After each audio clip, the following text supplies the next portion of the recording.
नमस्कार मंडळी, आजच्या एका नवीन व्हिडिओमध्ये तुम्हा सगळ्यांचं स्वागत आहे. आत्ता सुट्ट्यांना सुरुवात झालेली आहे, तर आमच्याकडे काय करू आणि काय नाही असं होतं आहे. तर मम्मी दे हे पण काम मीच करते, म्हणून मॅडमने हे काम करायला घेतलं आणि मी शांतपणे बसलेली होती आणि तिने मस्त असं नेलपेंट लावून दिलं. आता काय करणार, मुलांना ह्या कामांमध्ये गुंतवणं पण तितकंच महत्त्वाचं आहे. आणि मी आज खूप दिवसाने डीमार्टला गेले होते आणि एवढं बरं वाटलं. म्हणजे मी डीमार्टला एंटर करता क्षणी एवढं स्माईल केलं ना मी, माझं मलाच हसू आलं, कारण की एवढं रिकामं आणि असे शांत मस्त वाटत होतं. सगळी शॉपिंग केली आणि आज मॅडम आलेल्या होत्या शॉपिंगसाठी आणि त्यांचं कारण जरा एक वेगळं होतं.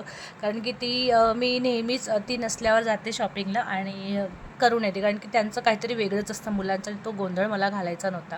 मी छान घरी आला, जेवण वगैरे झालं, मी कॉर्न वगैरे सगळे नीट केले, भाजी वगैरे साफ केली आणि गार्गीला आता रोजचा एक होमवर्क दिलेला आहे की निदान एक पेज तरी हँडरायटिंग लिहावी आणि मराठीची स्पेशली, कारण की इंग्लिश ते लोक लिहितात पण मराठीची राहून जाते.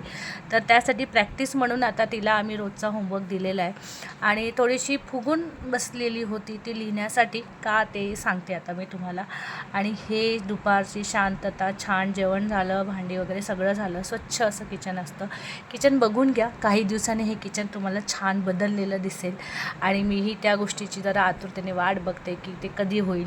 आणि ह्या माठातलं पाणी थंडगार मस्त राहतं आणि हेच पाणी पिणं तितकंच महत्त्वाचं आहे, तुम्हालाही माहीत आहे.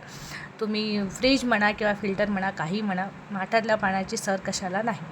आणि हेच ते कारण होतं, कारण की आम्ही डीमार्टमध्ये यासाठी गेलेलो होतो. खूप महिन्यांपासून मागे लागलेली होती की मला हे हवं आहे. मी प्रत्येक वेळेस टाळलं, पण म्हटलं चला आता एक्झाम झाली आहे तर आपण देऊ शकतो, म्हणून दिलेलं होतं. पण अट होती की अभ्यास करा तरच मिळेल, त्यासाठी जरा रुसवा होता. पण मी म्हटलं चला, अर्ध्याहून जास्त पेज झालेलं होतं, म्हटलं काय तिला रुसवावं, म्हणून म्हटलं चला देऊया.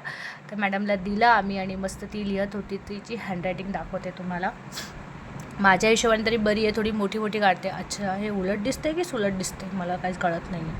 अच्छा, हे असं दिसतंय, म्हणजे व्यवस्थित आहे असं मला वाटतं. तर चला, आजचा व्हिडिओ इथेच एंड करते, भेटूया.